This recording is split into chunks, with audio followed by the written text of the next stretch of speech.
बिस्मिल्लाहिर्रहमानिर्रहीम, अस्सलाम वालेकुम। कंटेंट बाय मी में तमाम दोस्तों को बहुत सारा वेलकम। जैसा कि आप सब लोग जानते हैं, पीएसएल का मेला सज चुका है और इस पीएसएल में जीतने वाली टीम को मिलेंगे 13 करोड़ रुपए। जी हाँ, 13 करोड़ रुपए। अगर एक आम आदमी के पर्सपेक्टिव से देखा जाए तो इसकी एक बहुत बड़ी वर्थ और वैल्यू बनती है, लेकिन अगर पीएसएल टीम के पर्सपेक्टिव से देखा जाए तो इसकी कोई ख़ास अहमियत नहीं बनती, क्योंकि पीएसएल के अंदर भी ऐसी बहुत सारी टीमें मौजूद हैं जिनकी अपनी वर्थ और वैल्यू 600 करोड़ से 2000 करोड़ रुपए बनती है और पीएसएल के एक मैच को कराने की लागत कम अज़ कम 1400 करोड़ रुपए बनती है। इस चीज़ से तो एक बात साफ ज़ाहिर होती है कि पीएसएल जो हमें हमारी टीवी स्क्रीन पर दिखाया जाता है उसके पीछे की गेम थोड़ी मुख्तलिफ होती है। सामने सामने हमने एक आइसबर्ग की टिप नज़र आती है, लेकिन इसकी असल कहानी इसकी गहराइयों में मौजूद है। आज की इस वीडियो में हम पीएसएल के पूरे बिजनेस मॉडल को स्टडी करेंगे।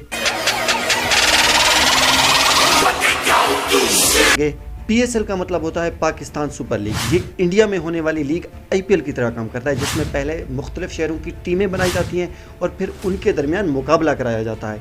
पाकिस्तान में पीएसएल को पीसीबी कंट्रोल करता है, जबकि इंडिया में आईपीएल को बीसीसीआई कंट्रोल करता है।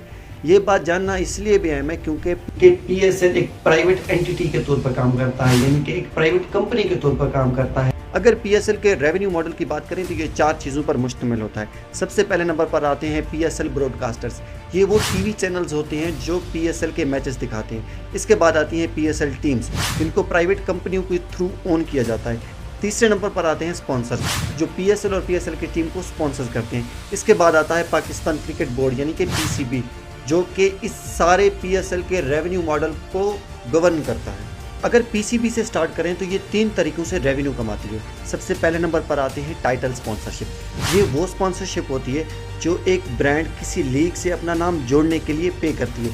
जैसा कि जब भी पाकिस्तान में पीएसएल का नाम लिया जाता है तो एचबीएल पीएसएल कह के पुकारा जाता है।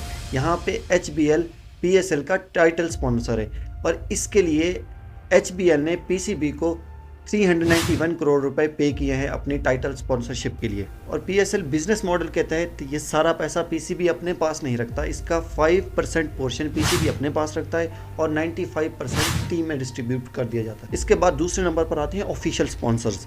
ये वो स्पॉन्सर्स होते हैं जो एक मैच के दौरान इवेंट को स्पॉन्सर करते हैं, जैसा कि एक स्टेडियम में लगे बिल बोर्ड को स्पॉन्सर किया जाता है, ग्राउंड में लगे बैनर को स्पॉन्सर किया जाता है, बाउंड्री वॉल को स्पॉन्सर किया जाता है। और मैच के दौरान बाज़-औक़ात आपने नोट किया होगा, जैसे ही छक्का लगता है तो कहा जाता है टिकटॉक सुपर 6। यहाँ पर टिकटॉक पीएसएल का ऑफिशियल स्पॉन्सर के तौर पर सामने आता है। और इसके बाद एक और इवेंट होता है जहाँ जिसे ओसाका पावर रन का नाम दिया जाता है, जहाँ आपको बैटरी के साथ भगाया जाता है। यहाँ पर ओसाका एचबीएल पीएसएल का ऑफिशियल स्पॉन्सर है। तकरीबन रफली अगर कैलकुलेट करें तो इसका रेवेन्यू बनता है 300 करोड़ से भी ऊपर। यहाँ पर भी पीएसएल रेवेन्यू मॉडल के तहत 5% पोर्शन पीसीबी को जाता है और 95% इसका पोर्शन पीएसएल फ्रेंचाइजेस को जाता है। इसके बाद तीसरे नंबर पर आते हैं ब्रॉडकास्टिंग राइट्स। ये वो राइट्स होते हैं जो मीडिया चैनल्स पीएसएल के मैचेस दिखाने के लिए पीसीबी को पे करते हैं। 2020 के अगर कॉन्टेक्स्ट में अगर इसे देखें तो तकरीबन ये वैल्यू 400 करोड़ से भी ज़्यादा बनती थी और मुस्तकबिल करीब में ये वर्थ और भी बढ़ेगी। तो बिजनेस रेवेन्यू रूल के तहत 5% पोर्शन इसका पीसीबी को जाता है और 95% इसको फ्रेंचाइजेस को जाता है।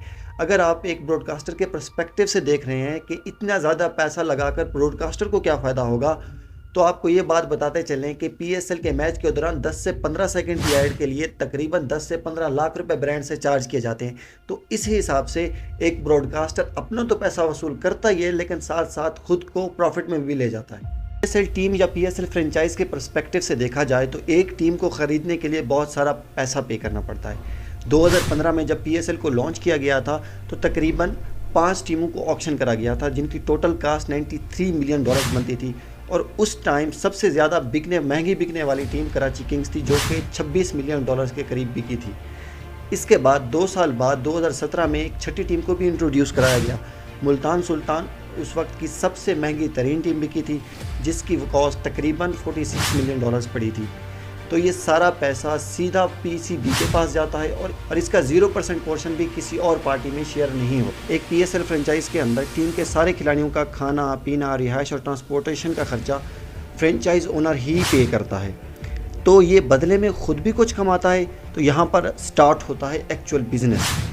पीएसएल कि हर फ्रेंचाइज तकरीबन 95% प्रॉफिट पीसीबी से लेती है, और उसके बाद जितनी भी टिकट सेल होती हैं 2020 के मुताबिक 36 करोड़ की टिकट सेल हुई थी, और इसका भी 95% पोर्शन फ्रेंचाइज ओनर ही को जाता है।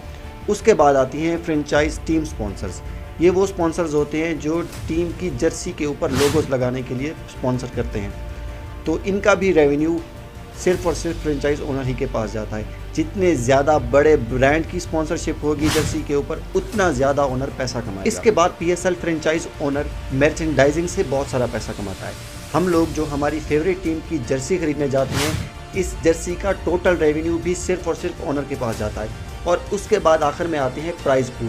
प्राइज़ पूल का 50% पोर्शन टीम ओनर के पास जाता है, और 50% पोर्शन टीम के बाकी तमाम प्लेयर्स में इक्वली डिस्ट्रीब्यूट होता है। अगर यहाँ पर एक बात हो ही रही है तो एक प्लेयर एक पीएसएल में कैसे पैसे कमाता है। सबसे पहले नंबर पर पीएसएल में एक प्लेयर को उसकी सैलरी मिलती है।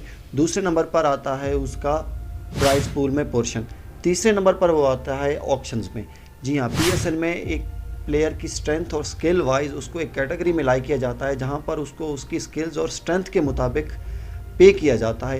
यहाँ पे मुख्तलिफ कैटेगरीज होती हैं, जिनमें सबसे पहले नंबर पे होती है डायमंड, उसके बाद गोल्ड, इमर्जिंग, सिल्वर, और इस हिसाब से प्लेयर की स्ट्रेंथ और स्किल वाइज ये सारी चीज़ें डिक्लाइन होती जाती हैं।